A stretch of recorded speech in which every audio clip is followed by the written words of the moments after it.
Welcome to the Mayoral Podcast, everybody. I'm your host, Matt Mayer. In this episode, I'm going to be talking about the Maine Mass shooter, the war between Israel and Gaza, and Democrats trying to keep Trump off of the ballot in certain states for the 2024 election. Before I get into today's content, please make sure to hit the like button, subscribe, and share with friends and family if you like the content you see here today. So, first topic, I've talked a lot in the past about these mass shootings. This is another tragic situation that happened in Maine last week. According to CNN, cops were sent to Maine gunman's home weeks before massacre amid concerns, quote, he's going to snap and commit a mass shooting. So this was on the law enforcement's radar. This just goes to show some of the incompetence with the FBI and some of these federal bureaucracies. They show up to his house weeks before he commits a mass shooting, claiming that he's going to commit a mass shooting, and they do nothing at all. According to CNN, officers from Sagadahoc County and Kennebec County Sheriff's Office responded and tried to contact Robert Card on September 16th, less than 6 weeks before last Wednesday's massacre in a bowling alley and a bar, documents say, according to law enforcement sources. So, again, this is the current state that we're in this country, where federal law enforcement is raiding the homes of January 6thers, putting these people in prison without due process for months at a time, arresting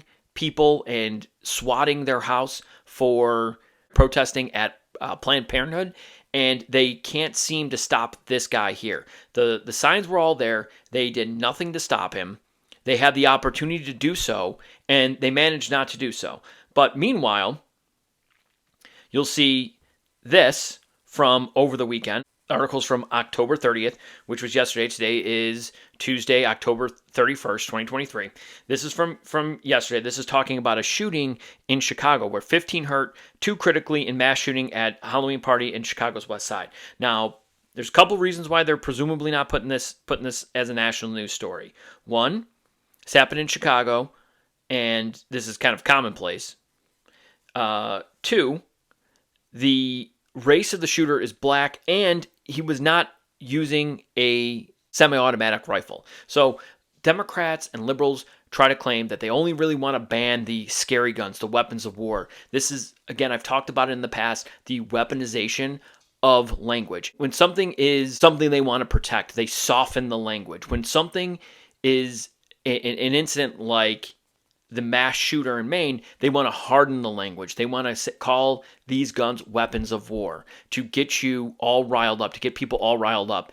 And they've been conditioning people for years and years and years. And I've pointed out before, I'll continue to point it out in the future, where you see this, you need to call this out. You need to be able to articulate this with your friends and family. Point out the fact that they call this AR-15s, semi-automatic rifles, weapons of war, and then when you see something like this, they're going to soften the language. This wouldn't be a mass shooter. This would be a just a regular shooter. It wouldn't be somebody that is a mass murderer or anything like that, because the race is reversed and this person used a handgun. So while that was going on, another shooting, again, this happening in Tampa, and 2 of the people were died. This is AP News. It says, arrest made in Halloween weekend's fatal shooting of 2 in Tampa. 18 more victims were injured. Again, it doesn't say if these people, it says they were injured. They could have been injured in the scuffle, in the aftermath. They could have been injured by being shot. We don't really know. I don't have the details on here, but it says at least 2 shooters opened fire just before 3 a.m. in Yober City. Tampa police chief said during a news conference at the scene. Later, he said detectives arrested Tyrell Phillips, 22, in connection with the shooting. He was charged with second-degree murder with a firearm. So, again, this is something that the left is going to sweep under the rug. They're going to highlight the main one because of the weapon that was used in the race of the shooter. They're going to sweep this, push this one to the side, and hide the fact that they really want to come for all guns. They claim, and again, like I said, they'll use harsher language. They'll call it a weapon of war. That's all we want to do is ban the weapons of war. But you see, this type of shooting happens much more frequently than the shooting that happened in Maine. But they know that they're not going to have the support behind it. So they're going to just claim that they want to ban what they call assault weapons and weapons of war, and they're going to let you have handguns. But ultimately, if that were to come down, the amount of deaths that they're preventing is going to be so small that people are going to then start gravitating more towards banning all guns. And ultimately, that's what they want to do, is take away all the guns from people. But they're using the scarier term, the harder language, the weapons of war, the assault rifles. They're using that to garner the support to actually ban those. And once they do, and we don't see any material results from preventing any deaths, then they're going to call for the banning of all guns. Make sure that you do not forget that. That is exactly what they're trying to do. And here, I've showed this before, and I'll show it again here. And this is the active shooter incidents in the United States. Again, the FBI calls it something different. Now, I hear all the time from my left-wing friends or see posts on Twitter or Facebook, whatever it is, talking about the amount of mass shootings that happen on a daily basis. Now, most of them that they are referring to are the incidents that I just pointed out, the one that happened in Tampa and the one that happened in Chicago over the weekend. These people don't realize that that is what they're capturing in these numbers. These are left-wing funded sites, and they're trying to find as many examples of what they define as a mass shooting to fit the narrative to try to ban these assault weapons, weapons of war, or ultimately down the line ban all guns. But they're going to start with that, and they're going to move forward from there. If you were in an argument or with a liberal and you started citing the NRA website for the statistics you're using, that person would laugh you out of the conversation because it's a pro-gun site. They are going to quote you an anti-gun site and make you try to accept that. Do not accept that. Go to the FBI. Go to the source themselves. If they can't accept the FBI statistics, then they're not willing to have any type of rational argument. Go to the FBI website yourself. Check it out. This is for 2022. Obviously, we're in 2023. Those numbers have not been finalized yet. This is the executive summary you see down here. The introduction, this gives you an idea of what specifically they're talking about. It says, the second paragraph here says, the FBI defines an active shooter as one or more individuals actively engaging in killing or attempting to kill people in a populated area. And it's got like a number little 3 down there. It's just a footnote down here. And it just says the U.S. federal government agencies defined an active shooter as, quote, an individual actively engaging in killing or attempting to kill people in a confined and populated area. The FBI expands this definition to include more than one individual in an incident and omits the word confined, as the term excludes incidents that occur outside of buildings. So they have since changed the definition. They are saying that if it's inside, it's outside. Doesn't necessarily have to be combined. That's the former definition. What else is another key takeaway here is kind of when evaluating the incidents to determine if they meet the FBI's active shooter definition, researchers consider for inclusion, and it gives a list of things. And on the top, it says shootings resulting in a mass killing. And then you see that there's a little number 4 next to that. So you go back down here. Federal definition of mass killing is 3 or more killings in a single incident. So it's important to know the difference between what is being defined by the FBI and what is being defined by these left-wing websites, because they're going to include 3 or more people being shot. Doesn't necessarily mean that people are killed. It's just in any incident where people are shot, if there's 3 or more people being shot, they are counting that in the statistics. So they're going to count a lot of gang crossfires. They're going to count a lot of like domestic disturbances, something where you might see a father snap, kill the entire family, and then take his own life. That's going to be captured in their statistics. That's not going to be captured in the FBI statistics. And it's important to note because in those instances of gang violence and domestic disputes that turn violent and turn into murder, those are overwhelmingly going to be handguns. And it doesn't fit their narrative to go with the FBI statistics because these are more likely to be the weapons that they claim they want to ban versus the weapons that you might see somebody have a concealed carry permit for, handguns, things of that nature. So it's important to know that they want to juice the stats when they're talking about that. Don't let them do it. Go to the FBI's websites. So again, I've showed this before. I'll show it again. I know I will, because unfortunately there are mass shootings in this country. It's going to be a topic of conversation, and I'm going to point to this every single time. It's a comparison of 2021 versus 2022. Again, casualties, it's the second line here. It says excluding the shooter. And it says the big number is 313, but that's killed and wounded. The number killed is 100 in 2022. The number in 2021 was 103. So roughly 100 people die in these active shooter situations. The situation that we saw in Maine, what we've seen in Uvalde, Buffalo, so on and so forth. That's what most people are thinking of when they hear these mass shootings. But the statistics that they cite capture an entire different type of shooting. So they want to make the case for banning these weapons because we're going to stop these mass killings in these public places. But the statistics that they're going to cite are totally different shootings. So then you have situation like what's going on in the Gaza Strip, what's going on, the battle between Hamas and Israel. And you get people like this, Rashida Tlaib, who is crying about the bombing of a hospital that happened, that the media ran with, that it was a report from Hamas that Israel had bombed a hospital, killing upwards of 500 people. Now, it turns out that the bomb did not hit the hospital. It hit the parking lot next door. There's not been a confirmed number of deaths. They believe it's probably maybe as much as a couple of dozen, not anywhere near the 500 that was reported, but the media ran with it anyway. Then you have Rashida Tlaib going outside of Congress. This happened about a week ago, or a little over a week ago, claiming that people were innocently being killed and they were targeting hospitals. And then it turns out not only did the rocket not hit a hospital and hit the parking lot next door, but it was fired from within the Gaza Strip. It was a failed rocket from Hamas that ended up hitting this parking lot.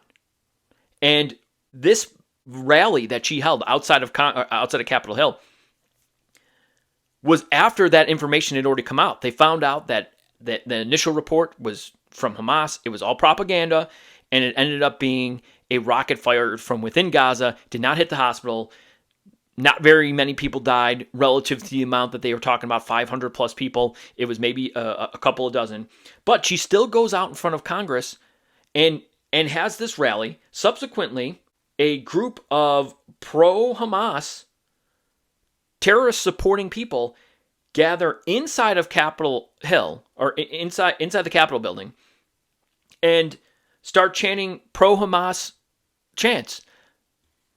Meanwhile, you have people that were from January 6th. You see this side-by-side comparison. This old woman here is an insurrectionist. These people here on the left, not insurrectionists.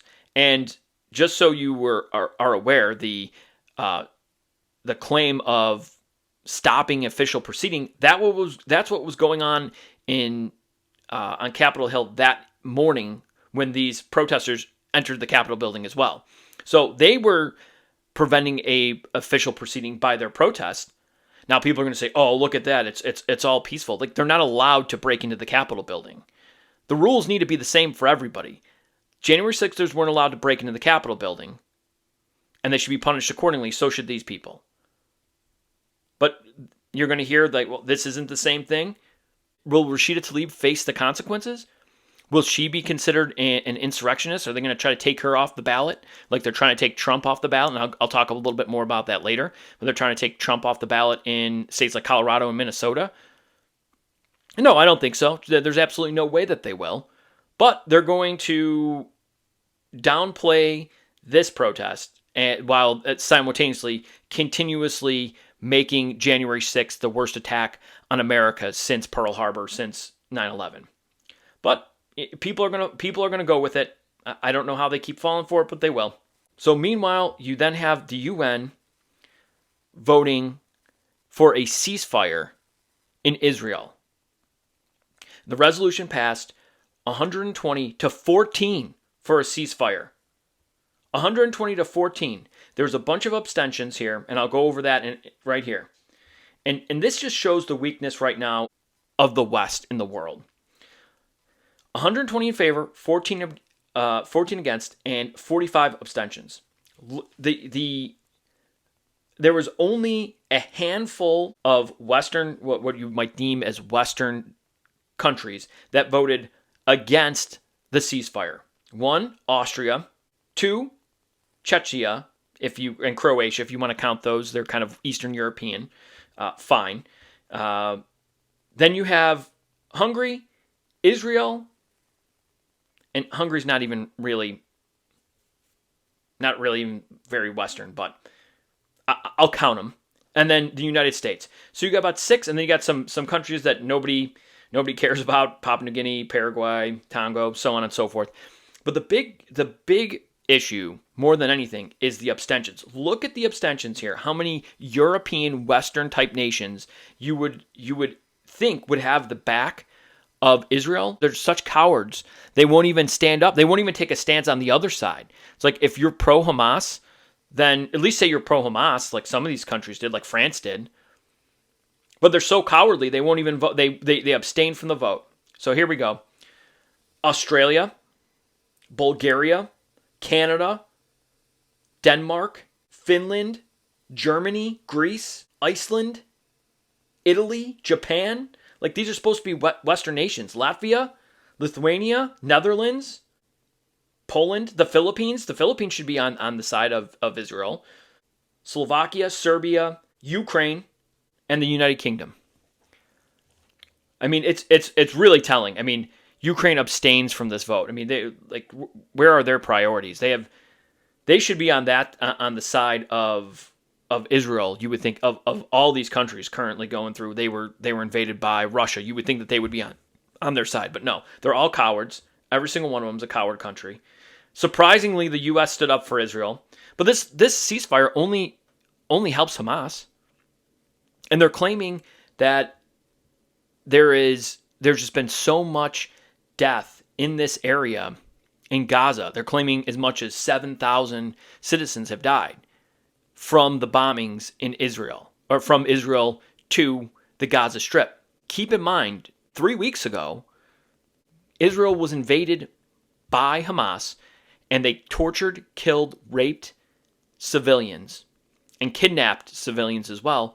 And they're trying to make an eye for an eye statement. Like, well, you've killed as many civilians as they have, so therefore you are now in the wrong, versus Hamas, who uses their people as human shields. They literally have tunnels underground where they have supplies for upwards of 3 or 4 months. Meanwhile, the people that are above ground, their citizens, the ones that they are supposed to protect, they don't have supplies. They're trying to get humanitarian aid in there, and if they do, Hamas is just going to take it for themselves while they lived comfortably in these tunnels and hide behind their civilians. That is a war crime in and of itself. Forget about the war crime that they had when they went and killed innocent civilians in Israel. This is another war crime that they've been doing for years, and they've been getting away with. And now the UN wants them to continue to get away with it. It's really disgusting. The UN needs to be gone. The US needs to pull out. Biden's too weak to do it.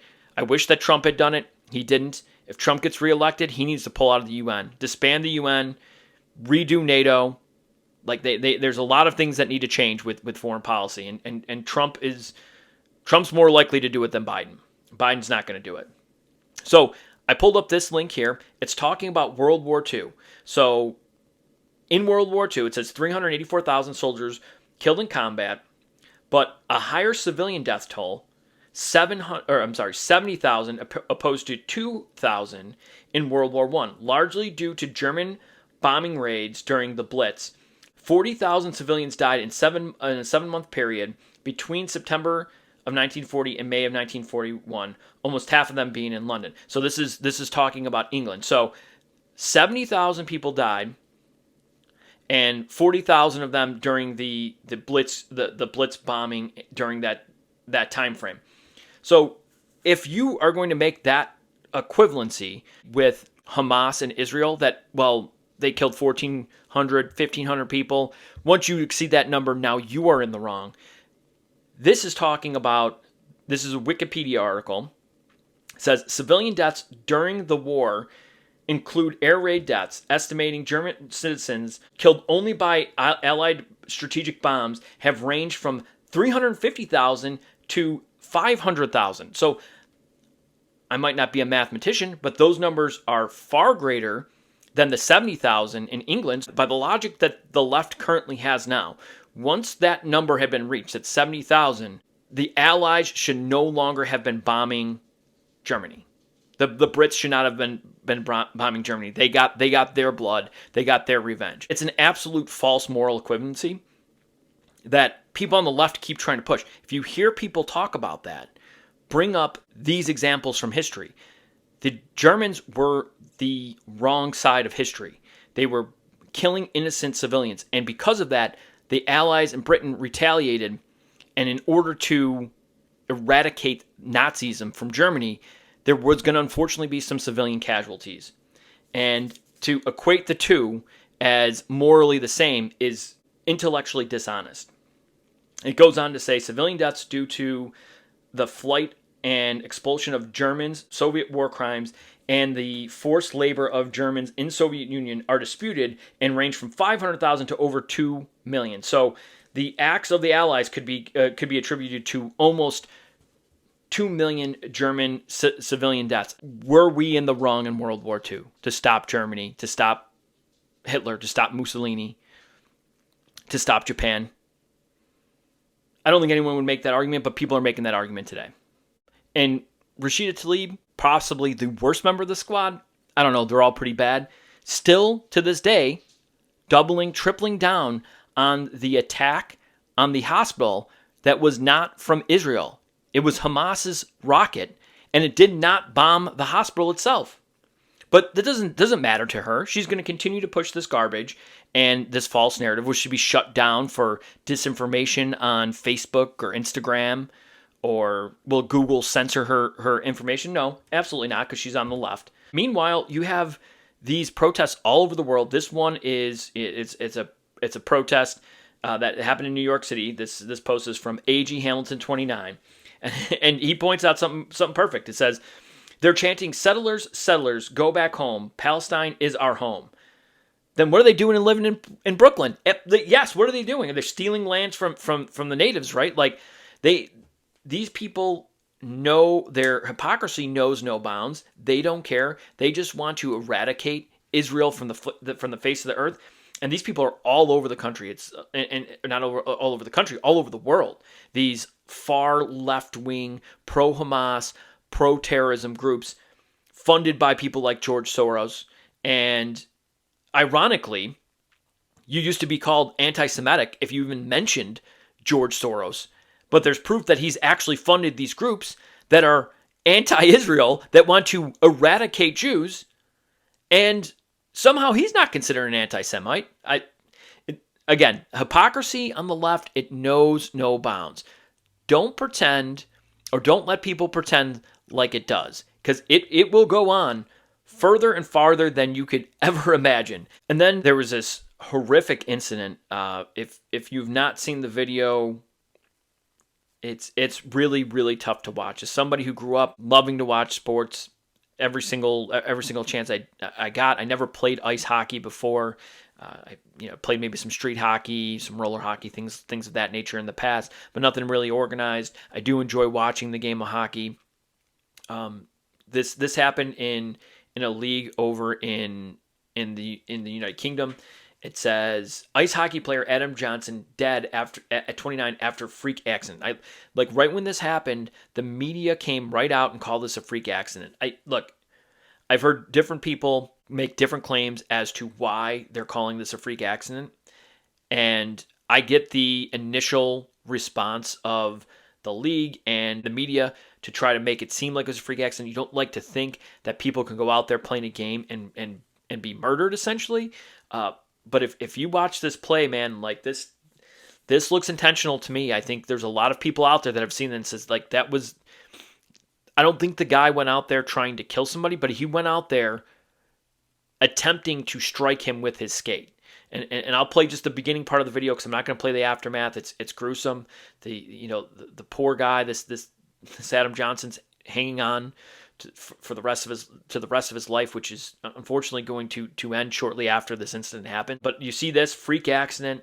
This is from Yahoo. It says, "Who is Matt Petgrave?" He's the guy here pictured below.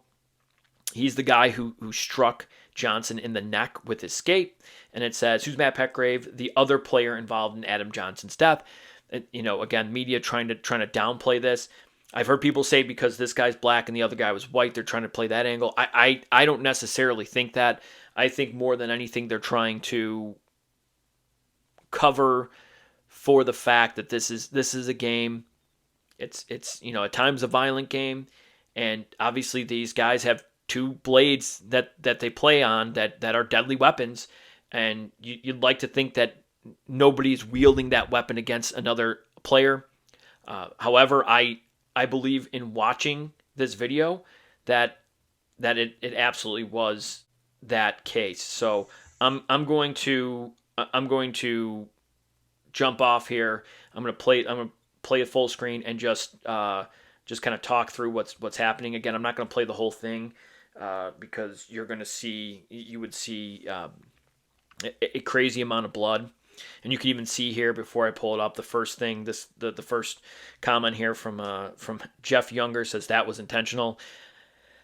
It certainly looked to me that it was intentional. Now, what was he intended to kill him? I don't believe the guy was intending to kill him. I think he was intending to harm him, though. And when you intend to harm somebody with a deadly weapon and they end up dying, typically that ends up as murder. So. Man, if you don't have a good stomach for this type of stuff, turn away, fast forward, turn off the show, whatever you need to do. But I'm going to go full screen here, and here's the play. Starting off, the guy that's in the center, this is the Matt Petgrave. This is the guy who's going to strike Adam Johnson. Adam Johnson is at the top of the screen right now. He's just past the blue line. He's in the white. He's the northernmost person in this picture, and again, Petgrave is right there in the middle. He is almost dead center ice. So keep your eye on those two guys. I'm gonna play it here, and you look. I'm gonna slow it down here. Right now, he's approaching the center ice, Johnson, with the puck, and Petgrave is following behind. It looks like he's going after the guy, his teammate that's currently in between Petgrave and Johnson. And you'll see him slowly, as I slow this down here, he essentially looks like he pushes his teammate forward, and then you'll see here his leg goes up. Like, there's no reason for his leg to go up. And you could see the impact there. Like, if he got bumped by the opposing player, the Johnson's teammate, and lost his balance, there's no reason for his skate to go up like that. This is not a situation where he was upended by any stretch of the imagination. Look, slow down right here. And you could see his skate going up. His left skate going up, and continue to play here. Again, having a little trouble controlling this, but right there, that's the fatal blow. Like, you tell me, this does not look like an accident to me. This guy looks like he's going. There's no reason for him right here to be lifting his skate. He lifts his skate and ends this guy's life. Ends, unfortunately, Adam Johnson's life right here. Slow it down. There's no reason for his skate to be up like that. He's not like out of control. He's in control on his right skate. Lifts his left leg, and unfortunately hits him right in the neck. Takes him down. You'll see. I'll play the thing in full speed. There it is. And I'm going to stop it there. Man, it is. Whew, it's tough to watch. I don't know what else to say other than that. Like, that looked. This comment here. This is from James MK 2010. He's the one who posted it. It's got over 43 million views at this moment on October 31st, 2023, on Halloween. It says Adam Johnson, ice hockey injury. This was a kung fu kick by the guy in red. Rest in peace. So it's just one of those stories that, it's going to be, it's going to bring up a lot of different emotions for people. And, people are going to have different views on it. I can't imagine anyone really saying that seemed like an accident, because it certainly did not seem like an accident to me. This story here is talking about how China PLA stationed up to 6 warships in the Middle East over the past week amid rising tensions from Israel-Gaza war.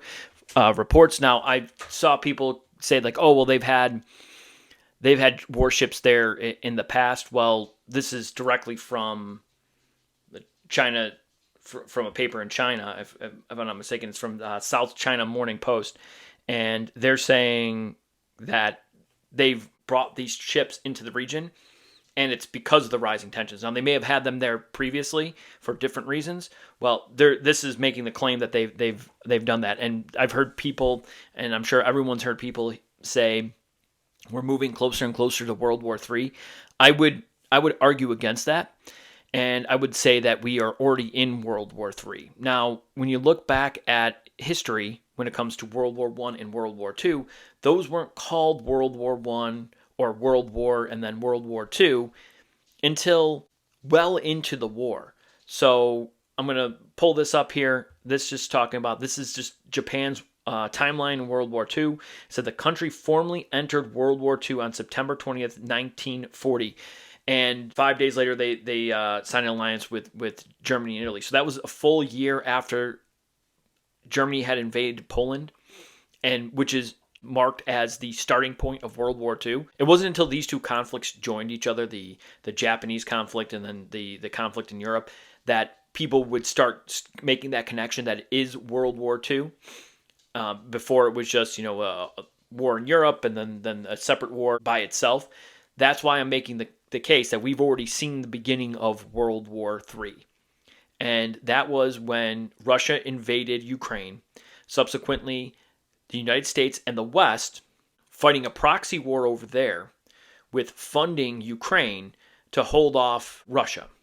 Now, as we see another American ally in the Middle East, in Israel, going to war with Hamas, who is backed by Iran, and there's already been meetings between the Hamas leadership and Vladimir Putin. There's already been support from China for Hamas, and ultimately these are support for the terrorist state of Iran. It's only a matter of time before these wars kind of merge together and the U.S. and the rest of the West is sucked into this war. So my contention is simply that we've already seen the start of it. We're not going to call it World War III until we reach that point, but we're living in it right now. This is pre-Pearl Harbor. This is pre-1917 when the U.S. got into World War I. That's the time we're living in. We're living between 1939, September of 1939, and December of 1941 in World War II. We're living between 1914, the assassination of Archduke Ferdinand, and the American entrance into World War I in 1917. So take a look at this. Is another example. Were they always called World War I and World War II? Just says, after initially referring to the European War, the U.S. newspaper adopted World War once America entered the confrontation in 1917. Again, that started in 1914, 3 years prior. The American media didn't start calling it World War until they entered into the war. Same thing it says here, but it was Franklin D. Roosevelt who in 1941 would publicly label the conflict as the Second World War, and his fellow Americans quickly followed suit. So that's what I'm saying. We are in the pre-American involvement in World War III. This is already World War III. I hope I'm wrong. If I'm wrong, I'll come back and admit that this did not escalate the way that I feared that it would. But I believe that we're sitting here for the last 18 months or so and have been looking at World War III, and this is just going to be the second conflict that joins the Russia-Ukraine conflict, that those two sides are going to form an alliance, Iran essentially Iran and Russia. China will jump in on that alliance, presumably, and that will be kind of the Axis coalition with Israel, Ukraine, and essentially NATO being the allied coalition for World War III. Now, again, I hope I'm wrong, but I think I'm right on this, and time will tell. But be warned that we are in World War III. So since the last time I came on, they finally decided on a Speaker of the House on the Republican side, but all the infighting back and forth led to certain congressmen that are going to have a serious primary challenger. Now, I don't know anything about Trent Lizzie, if I'm saying his name right, but he's going to try to primary Ken Buck. And I think that we need to find candidates that align with our values, and I'm all for primarying these soft Republicans out of Congress. We need real conservative Republicans that are going to stand for the values that we have, not people that are going to be wishy-washy on these issues, especially when you see what the battle was about, or what the main battle of Gates versus McCarthy was about single subject spending bills that McCarthy never brought to the floor, never got passed. And he ultimately said, like, we can't just do these omnibus bills that fund the government, continuing resolutions, just yes or no on everything, no debating the merits of these appropriations bills. And he got his way, Gates, got McCarthy out, and he got a more conservative speaker in Mike Johnson. You see this, like Tom Emmer was one of the other candidates. He ultimately didn't even take the vote to the floor. This is him discussing why he supports the popular vote and getting rid of the Electoral College. Now, he makes actually a somewhat decent point here. I'm not going to play the video. It's almost 8 minutes long. I suggest you go watch it. It's on Joey Manarino's Twitter. It's at Joey Manarino US. And it's from October 24th of 2023. So it just goes into him talking about why he supports the popular vote. It's not a terrible premise. However, he is also making the case that the states can make the decision on whether to take their state, so that the electors would say, it's not even that it would be a popular vote, it would be up to the state electors, essentially is what he's saying, that state would either vote as their constituents in the state voted. So let's say you're the state of Minnesota, you have 10 electors, they vote for presumably a Democrat. Let's say that's what happened. But the popular vote went to the Republican. The state of Minnesota can then say, all right, well, we're not going to go with what our constituents voted for. We're going to go with what the entire country voted for in the popular vote, and we're going to give our 10 electoral votes to the Republicans. And I think that that's just flat out wrong. It's going to open up for a lot of chaos if he did something like that. So it's worth a listen just to hear what, like, the point that he's making is essentially that, you know, the vote is decided by 5 to 7 states, whatever, and everything else is just kind of pushed to the side. He says that it kind of depresses votes in those particular states. Like the state of California is obviously going to vote blue. The state of Oklahoma is going to vote red. And no one ever seems to go to those states because they're not trying to drive out individual votes, because those don't matter, because they're going to win the electoral vote. So I kind of get the point.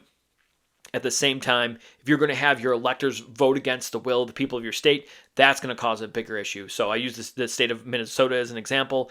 I think if that votes Democrat, but the Republican gets the national votes, that's the national popular vote rather, that's going to cause a lot of concern for people that are in any one of those states where their electors might be split and make the decision to vote for the popular vote versus the vote of the people of that state. Last topic here for today. I mentioned it earlier, talking about how Colorado is going to try to keep Donald Trump off the ballot in 2024.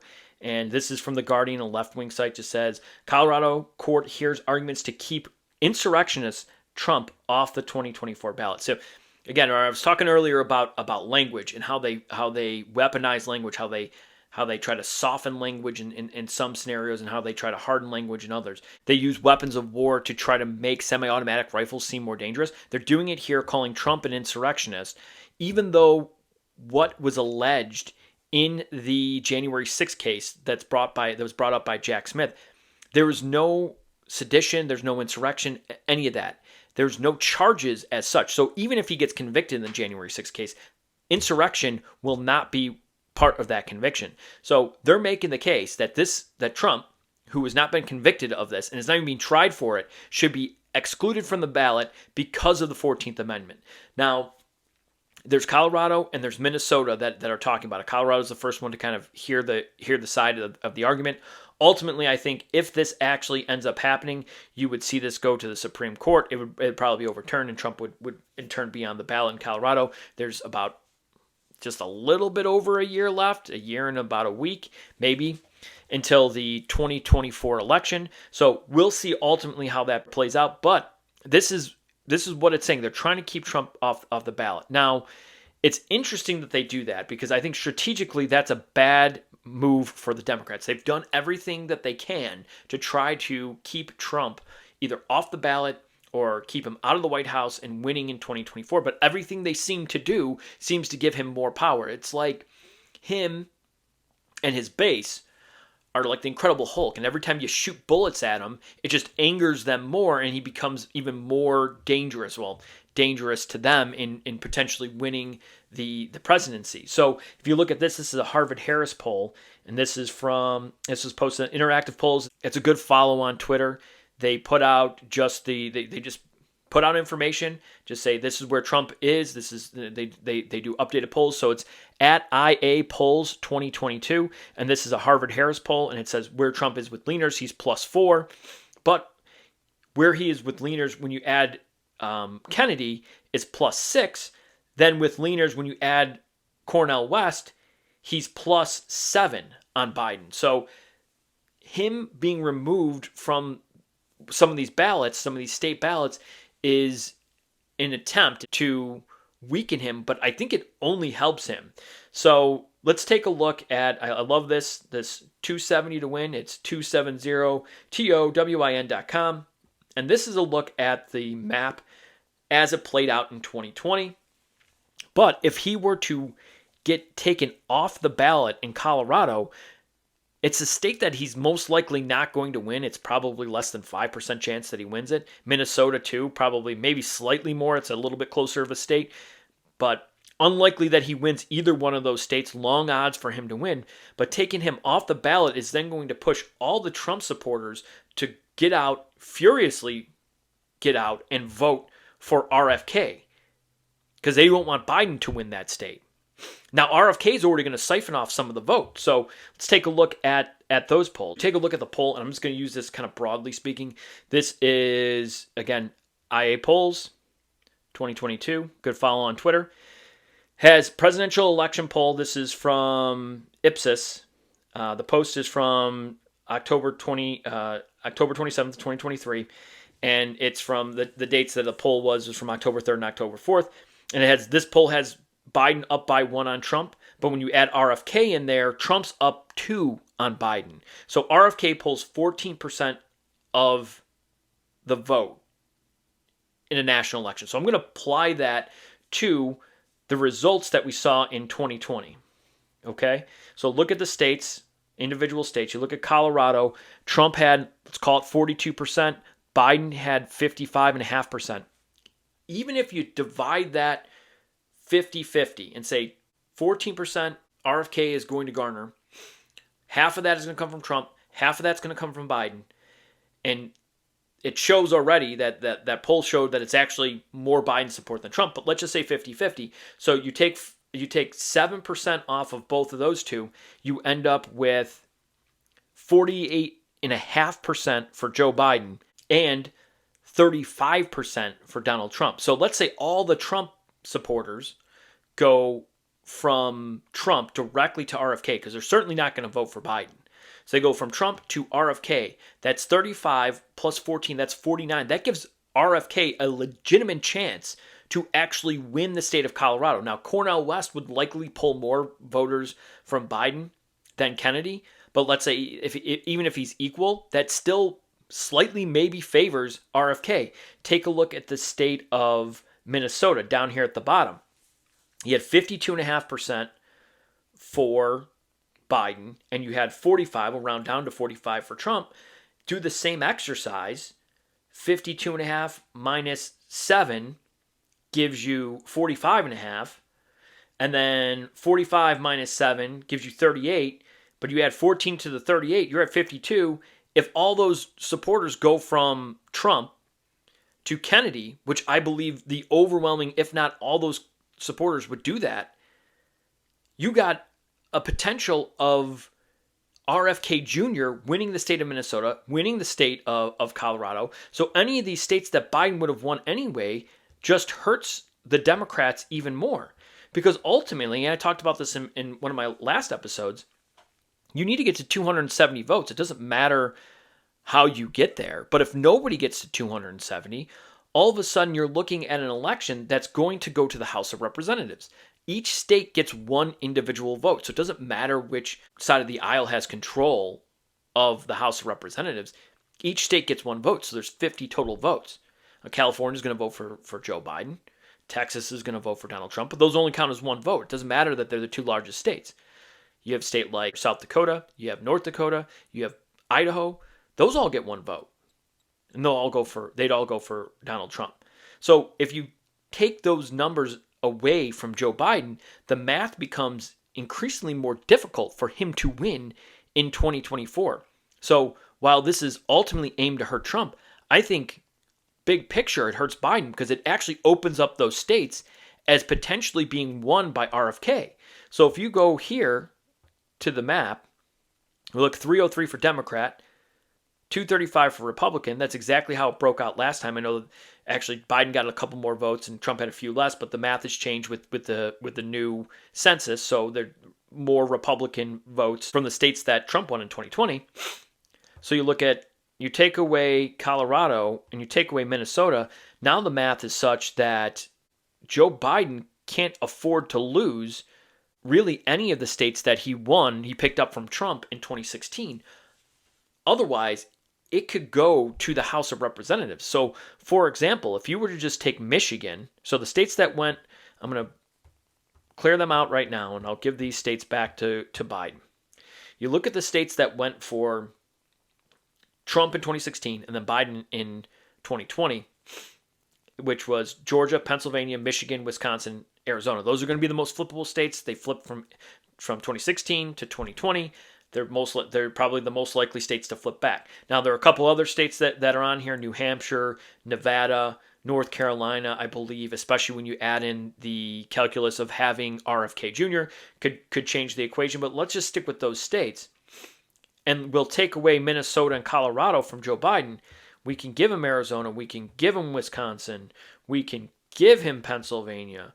We can give him Georgia. And if Trump just flips Michigan, nobody gets there. Then it goes to the House of Representatives. As currently constituted, the Republicans have the majority of the representation from 26 states, which means presumably they vote for the Republican, which is Donald Trump, and he wins the presidency because nobody got to 270 votes. So ultimately, I'm just putting it out there. I don't think that this is going to happen.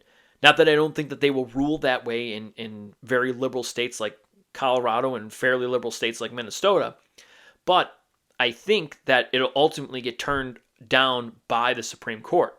So these states would likely still go to Biden, meaning he can only lose one other state, and if it's Georgia, or he can only lose a couple other states, if he loses Georgia, Michigan, and Wisconsin, then Trump wins the presidency. Like, there's not a lot of wiggle room for either one of the two candidates to ultimately take away a state. Like, they don't have a ton of wiggle room to do so. And when you got a state like Nevada that could go for Trump, you got a state like New Hampshire that could go for Trump, or a state maybe like North Carolina that could go for Biden. I know that they traditionally say Florida and Ohio, swing states. I think that the last few elections have demonstrated that those are becoming stronger Republican states, and North Carolina is becoming a weaker Republican state. That's become a lot more closer than even those two states over the last few election cycles. So I would think North Carolina is more flippable than Florida or Ohio.